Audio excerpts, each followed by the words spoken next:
ہم 12 ربیع الاول کو عید میلاد النبی بھی کہتے ہیں. اب یہ ایک بات آتی بھی ہے کہ بھئی عیدیں دو ہوتی ہیں، یہ تیسری عید، اور اس طرح اس کو عید کہنا یہ کیسا ہے، کیا کہیں گے آپ؟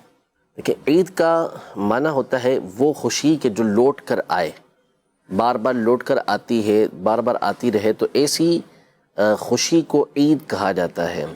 اسی لیے عرب دنیا کے اندر جو یوم آزادی ہوتا ہے، ہر سال جیسے ہمارے یہاں یوم آزادی منایا جاتا ہے 14 اگست کو، تو ہم تو اس کو یوم آزادی کہتے ہیں، آزادی کا دن. ٹھیک ہے. عرب والے اس کو العید الوطنی کہتے ہیں، یعنی اس کو وطن کی آزادی کی عید کے نام سے تعبیر کرتے ہیں، اس کو عید کا نام دیتے ہیں.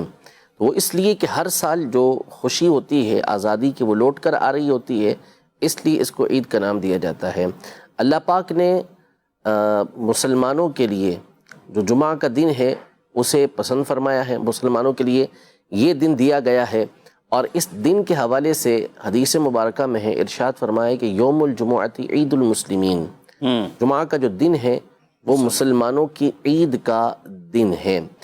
تو یہ کہنا کہ عیدیں دو ہی ہیں اور بقایا دنوں کو عید نہیں کہہ سکتے، ایسا یہ غلط ہے.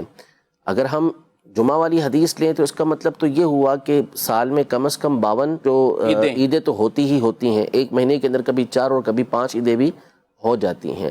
اصل میں یہ 2 دن جس کو ہم خاص طور پہ عید کہتے ہیں، اس کی وجہ یہ ہے کہ جب نبی پاک صلی اللہ علیہ وسلم اور صحابہ کرام علیہم رضوان یہ ہجرت کر کے مدینہ منورہ تشریف لے کر آئے تو وہاں پہ لوگ 2 دن منایا کرتے تھے خوشی کے.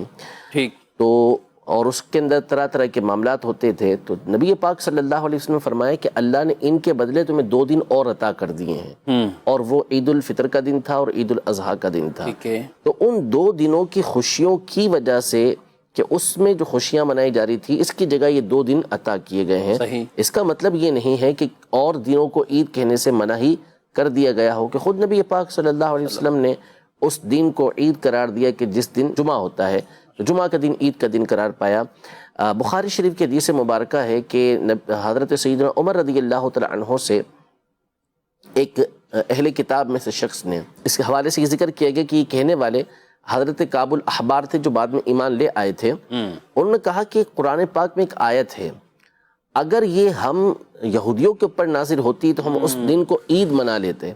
تو حضرت عمر رضی اللہ تعالی عنہ نے کہا کہ وہ کون سی آیت ہے؟ عرض کی کہ وہ یہ آیت ہے، الیوم اکملت لکم دینکم واتممت علیکم نعمتی ورضیت لکم الاسلام دینا، کہ اللہ پاک ارشاد فرماتا ہے کہ میں نے آج کے دن تمہارے لیے تمہارا دین مکمل کر دیا، مسلمانوں سے ارشاد فرمایا، اور تم پر اپنی نعمت تمام کر دی، اور تمہارے لیے میں نے اسلام کو بطور دین جو ہے وہ پسند کیا ہے. تو اگر یہ آیت ہم پر نازل ہوتی تو ہم اس کو عید کا دن منا لیتے.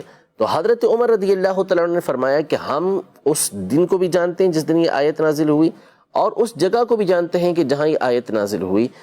تو بتانا یہ مقصود تھا، شارحین یہ لکھتے ہیں کہ چونکہ وہ دن جمعے کا دن تھا اور وہ عرفہ کا دن تھا، تو یہ ویسے ہی خوشیوں والے دن تھے، عید والے دن تھے. تو حضرت عمر رضی اللہ تعالیٰ عنہ یہ بتانا چاہ رہے تھے کہ یہ ہمارے آلریڈی ویسے ہی عید کے دن ہیں، بلکہ 2 عیدیں. ابن عباس رضی اللہ تعالیٰ عنہ نے فرمایا کہ 2 عیدیں ایک ساتھ جمع ہوئی ہیں ہمارے لیے. تو اب دیکھیں کہ عرفہ کا دن ہے جو 9 ذی الحجہ ہے، ٹھیک ہے، حالانکہ جو عید آتی ہے وہ 10 ذی الحجہ کو آتی ہے، لیکن 9 تاریخ کو بھی عید قرار دے رہے ہیں. کیوں؟ اس لیے کہ اللہ پاک نے اس میں یہ آیت مبارکہ نازل فرمائی. تو اس لیے اگر ایام اور بھی ہوتے ہیں جن کو عید کہا جاتا ہے تو ایسا کہنے میں کوئی حرج نہیں ہے، اور اس کے اوپر قرآن و حدیث سے دلائل موجود ہیں. اللہ پاک نے یہ ذکر کیا عیسیٰ علیہ السلام کا قول کہ ربنا انزل علینا مائدۃ من السماء تکون لنا عیدا لاولنا وآخرنا. عیسیٰ علیہ السلام اللہ کی بارگاہ میں عرض کر رہے ہیں کہ ہم پر آسمان سے دسترخوان اتار تاکہ یہ ہمارے لیے اور ہمارے بعد والوں کے لیے عید ہو جائے، خوشی ہو جائے. یہ تو عید کا دن کہنے میں اصلاً کوئی حرج نہیں ہے عید میلاد النبی کے دن کو، کیونکہ اس دن تو کائنات کی سب سے بڑی خوشی ہمیں حاصل ہوئی، اور یہ وہ دن ہے کہ جس میں اللہ پاک نے وہ ہستی ہمیں عطا کی کہ جس کی وجہ سے ساری کی ساری نعمتیں ہمیں ملی ہیں. تو یہ صرف عید نہیں ہے بلکہ عیدوں کی بھی عید ہے. اعلیٰ حضرت امام اہل سنت کا کلام پڑھتے جائیں، زمین و زماں تمہارے لیے، مکین و مکان تمہارے لیے.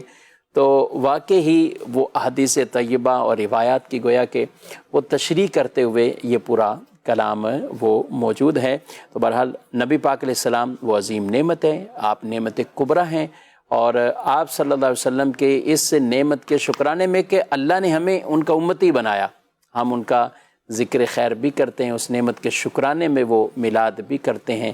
وَأَمَّا بِنِعْمَةِ رَبِّكَ فَحَدِّثْ، نعمت خدا کا چرچا کرنے کا ہمیں قرآن نے حکم ارشاد فرمایا ہے۔ تو بالکل جیسا مفتی صاحب نے فرمایا کہ یہ عیدوں کی بھی ہمارے لیے عید ہے، تو انشاءاللہ عشاق رسول اس عید کو مناتے رہیں گے۔ حضرت ایک سوال پھر اور بھی ہے، عید ہے تو نماز نہیں پڑھتے، عید پہ تو نماز ہوتی ہے، تو آپ اس پہ کون سی نماز ہیں؟ دیکھیں نماز پڑھنی ہے تو جو مکروہ اوقات نہیں ہے اس میں بالکل نماز پڑھیں۔ اچھا کون سی منع کیا 2 رکعت نفل پڑھنا چاہتے ہیں آپ تو شکرانے کے طور پہ 2 رکعت نفل ادا کریں کہ اللہ پاک نے اتنی بڑی نعمت عطا کی ہے۔ ٹھیک ہے۔ نبی پاک صلی اللہ تعالیٰ علیہ وآلہ وسلم اس دن روزہ رکھا کرتے تھے، پیر کے دن کا روزہ رکھتے تھے۔ جب صحابہ کرام علیہ مردوان نے عرض کی کہ کیا وجہ ہے کہ آپ اس دن روزہ رکھتے ہیں، تو فرمایا فیہ ولدت، میں اس دن پیدا ہوا ہوں، میں اللہ کے شکر ادا کرنے کے لیے جس دن میری پیدائش ہوئی ہے میں روزہ رکھ رہا ہوں، آپ روزہ رکھیں۔ تو عبادت کرنے سے کسی نے اس میں منع نہیں کیا، لیکن چونکہ جو چیز واجب ہوتی ہے، جو چیز لازم ہوتی ہے، جس کو واجب قرار دیا جائے، ضروری قرار دیا جائے، وہ شریعت کی طرف سے ہوگی، ٹھیک، وہ میں اور آپ اپنی طرف سے لازم قرار نہیں دے سکتے۔ تو شریعت نے چونکہ ان 2 عیدوں کے اوپر نماز رکھی ہے تو نماز اس میں پڑھی جائے گی، اور اس کے علاوہ عید نماز مقرر نہیں کی، اللہ پاک نے واجب نہیں کی ہمارے پر، تو لہذا نماز پڑھنا ہم پر واجب نہیں ہے، لیکن جس وقت میں نفل پڑھنے کی اجازت ہے اس وقت میں آپ نفل پڑھیں، کوئی اس کے اندر حرج نہیں ہے۔